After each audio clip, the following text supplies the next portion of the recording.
for more now on this backlash against Tesla. I'm joined by Thomas Hayes, founder, chairman, and managing member of Great Hill Capital. Thomas, welcome to the show. Great having you. Thank you.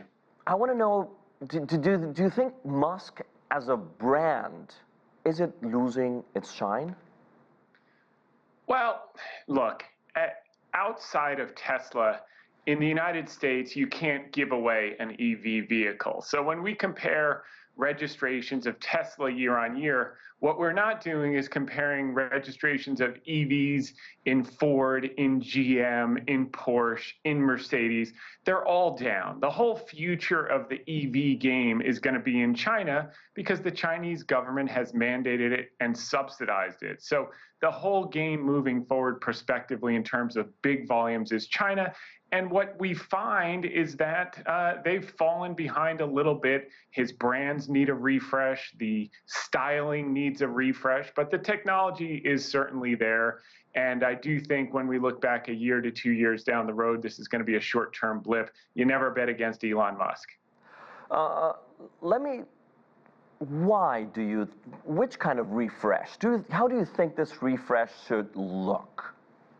Well, look, it's tired. I mean, he specifically designed the cars to have long duration so he could reduce manufacturing costs.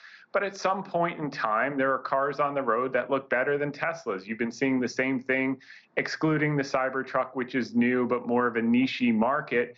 You need to see an uplift with the lights and with the styling, et cetera.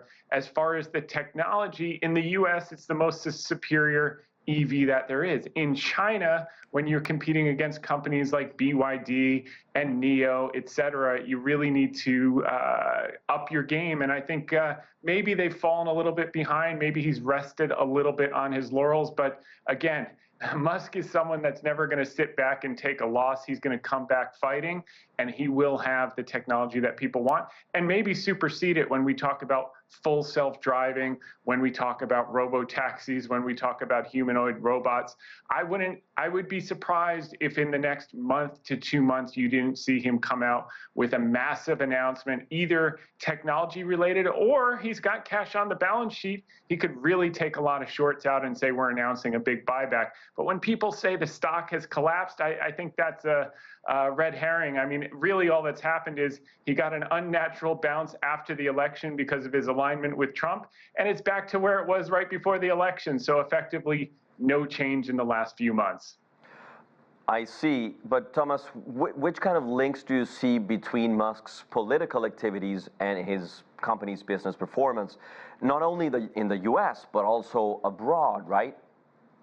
Yeah, well, look, it certainly has affected him in registrations in France are down 26% year on year, Germany down 76% year on year. But the fact of the matter is EV registrations in those areas are also down. The area where he's probably is more worrisome than the West, where EVs have kind of lost their short-term momentum, is in China, where he's short-term losing share because some of the competition is stiffer, in particularly against companies like BYD, in particular with some of the rocky relations. There is some level of wanting to buy national brands in China. I do think that after the potential summit between Xi and Trump, if they can forge a nice trade deal in coming months, I think that could be also a boost for Tesla and many American businesses as well.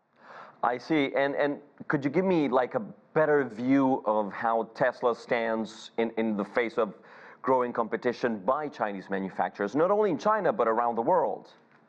Yeah, listen, I think in China for sure, Tesla registrations were down 49% year on year. So there's definitely stiff competition, and he's going to have to up his game, refresh the models, improve the technology. He says full self-driving is coming by 2026, and he'll get there. I mean, no one has ever out-designed him over extended period of time. Maybe they'll have a short-term jump, but by and large, in the US, since the beginning of EVs, the same people that are dumping their Tesla cars because they're upset about Doge are the same people who wanted to mandate that every American has to buy an EV just 2 years ago. You can't make this stuff up. So there's some short-term noise. Look, what he's doing with Doge in terms of cutting costs. Look, when you cut the fat, the pigs are going to squeal. That's just the way it works. But as it relates to car sales, the number one thing you can do is lower interest rates,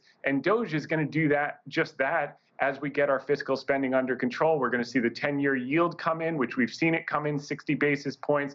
That's going to help not only mortgages, it's going to help car loans over time. And the short-term dislocation has also put the Fed back in play. Lower rates equals more car sales.